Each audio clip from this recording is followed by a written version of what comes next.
하나님의 말씀 창세기 40장 20절로 23절 말씀입니다. 이제 그 회복, 술 맡은 관원장이 회복되는 이야기가 나와요. 20절입니다. 제3일은 바로의 생일이라 바로가 그의 모든 신하를 위하여 잔치를 베풀 때에 술 맡은 관원장과 떡 굽는 관원장에게 그의 신하들 중에 머리를 들게 하니라. 바로의 술 맡은 관원장은 전직을 회복하매 그가 잔을 바로의 손에 받들어 드렸고 떡 굽는 관원장은 매달리니 요셉이 그들에게 해석함과 같이 되었으나 술 맡은 관원장이 요셉을 기억하지 못하고 그를 잊었더라. 아멘. 그러니까 이 앞절을 보면 지금부터 사흘 안에 이렇게 나오잖아요. 그러니까 그 꿈꾼 날 이제 꿈을 꾸고 둘이 같은 날에 꿈을 꿨는데 그 내용은 다른데 거의 비슷한 거예요. 셋이라는 것이. 그러니까 이제 이게 술 맡은 관원장이 꿈 해석이 좋으니까 이 떡 굽는 관원장도 나도 꿈에 보니 흰떡 세광줄이 이렇게 한단 말이에요. 해석이 좋은 것을 보고. 이제 제가 앞에 말씀드렸죠. 이게 주저주저하고 얘기 안 하는 게 혹시나 한 게 지혜가 있다 이 말이에요. 자기가 알고 하나님이 하는 건데. 그런데 제3일은 이게 뭐예요? 이제 이 꿈꾸고 이제 이렇게 지나갔죠. 그러니까 사흘 후에 된 거예요. 생일이라고 이제 우리가 되고 있는 것이 이제 뭐 우리는 정확히 이제 어쨌든 잔치를 벌이는 날이에요. 이게 취임 기념일이 될 수도 있어요. 해석은. 어쨌든 그 중요한 건 아니고 바로라는 게 여러분 이름은 아니라는 거 잘 아시죠? 대왕 이런 뜻이에요. 이게 여기에 성경에 바로 했을 때 왕이라는 뜻이에요. 대왕. 왕이 자기의 이제 생일이든 취임 기념일이든 신하를 위해서 잔치를 베푼다. 이게 자기의 기쁨을 다른 사람하고 같이 나누는 거죠. 이 이집트도 마찬가지예요. 왕이 잘 되고 왕이 모든 걸 다 갖고 있는 거고 고대 국가는 그거예요. 모든 소유가 다 왕이에요. 왕을 위하여 있는 거예요. 나머지는 종이라 이 말이에요. 그러니까 자기 기쁨을 밑에 사람들하고 나누기 위해서 이렇게 잔치를 베푸는데 술 맡은 관원장과 떡 굽는 관원장을 불러온 거죠. 신하들 중에 머리를 들게 아니라. 그러니까 이 보디발의 감옥에 있던 자들을 끌어내 가지고서 이렇게 와서 지나 보니까 사흘 딱 보니까 술 맡은 관원장 너는 죄가 없다. 실수를 한 거겠죠. 그런 정도. 범죄하니라 주인 애구방에게 범죄한지라가 40장 1절이 주인 애구방에게 종이라는 거죠. 이게 밑에 제가 드린 말씀이 무슨 말이냐면 조선시대에도 왕이 모든 걸 다 갖고 있는 거예요. 그 땅의 백성까지도 왕의 소유라 이 말이에요. 그런 생각으로 이제 있었던 건데 이게 이제 술 맡은 관원장은 전직을 회복했다 이 말이에요. 그래서 꿈처럼 잔을 바로의 손에 받들어 드리는 거예요. 옆에서 이제 독살 이런 거 있으니까 먼저 찍어 맛보고 본인이 다 관리하고 이렇게 해서 왕을 독살하지 못하도록 이렇게 하는 그 중요한 직책을 다시 했는데 떡 굽는 관원장은 애구방이 생각해 보니까 이거 뭐예요? 죄를 진짜 죄다 이 말이에요. 죽인 거죠. 매달아 죽인 거예요. 그 드디어 이 꿈대로 이루어졌는데 술 맡은 관원장이 요셉을 기억하지 못하였더라. 이거 정말 여러분 인간적으로 보면 이게 굉장히 나쁘죠. 이제 윤리적 문제잖아요. 윤리적 문제. 어떻게 이렇게 쉽게 잊을 수 있을까? 사람이. 그렇죠. 사람이 그런 경향도 있겠지만 보통 일반적인 사람들이 있고선 그렇게 쉽게 은혜를 싹 잊어버리고 전에 싹 돌아서서 이렇게 할까요? 많은 경우에 내가 베풀었는데 베푼 게 그대로 되돌아오지 않는 경우도 많아서 세상에서도 뭐예요? 베푼 것으로 그냥 끝내고 그 사람한테 섭섭함을 생각지 말아라. 이런 얘기들도 세간에서들 흔하게 얘기를 해요. 그걸로 여러분이 이해하셔도 되고 근데 이제 성경에서 이게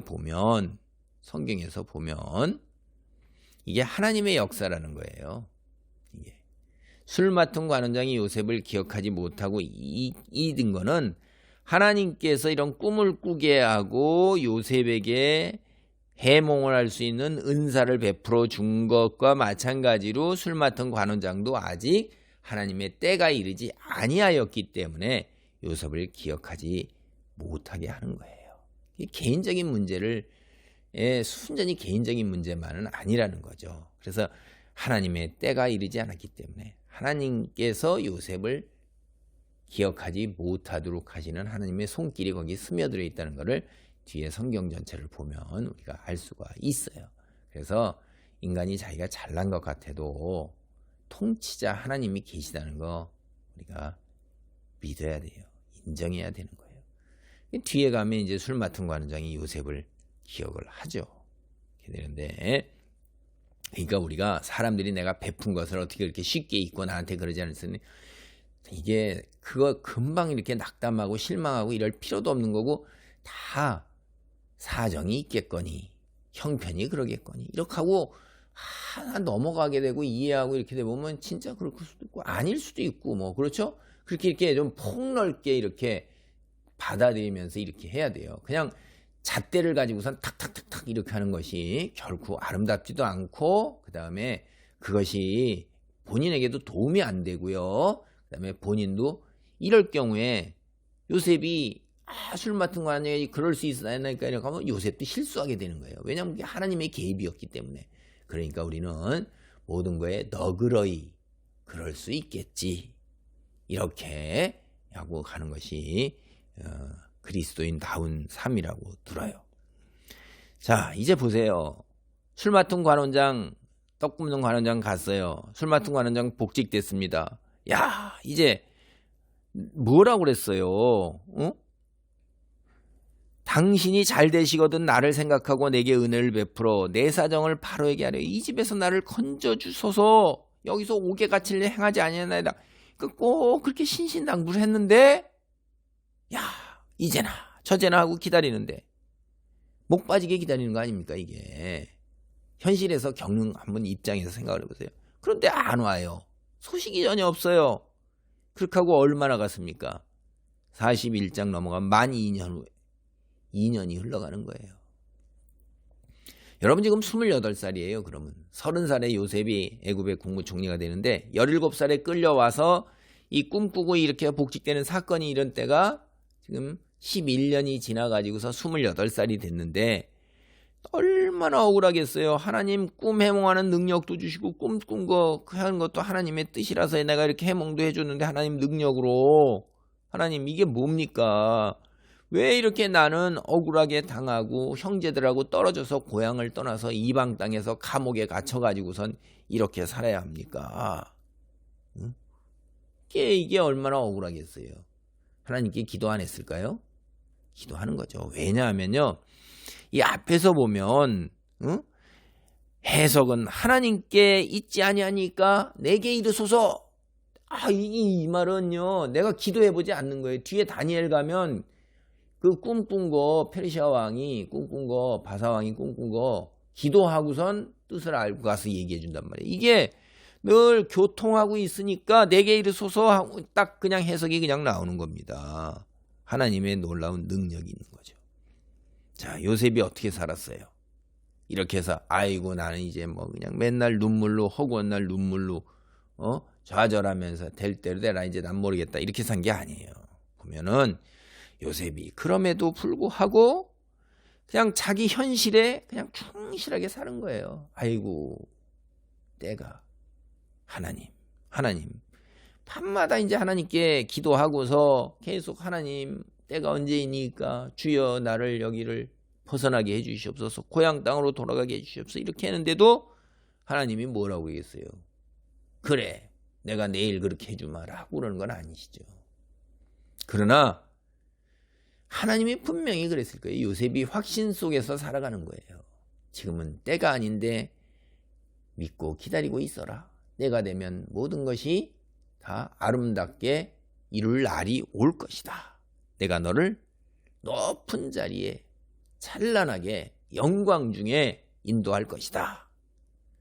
분명히 그렇게 얘기했기 때문에 요셉이 이 정신적으로 건강하게 버티면서 살아가는 거예요. 감옥에서 얼마나 오랜 세월을 이렇게 살아야 되는데, 응?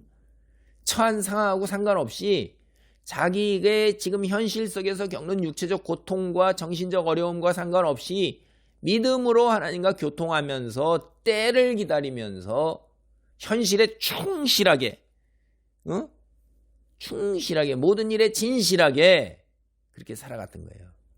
모든 일을 그리스도를 섬기듯 하라, 죽게 하듯 하라. 그렇게 하시는 말씀을 그대로, 응?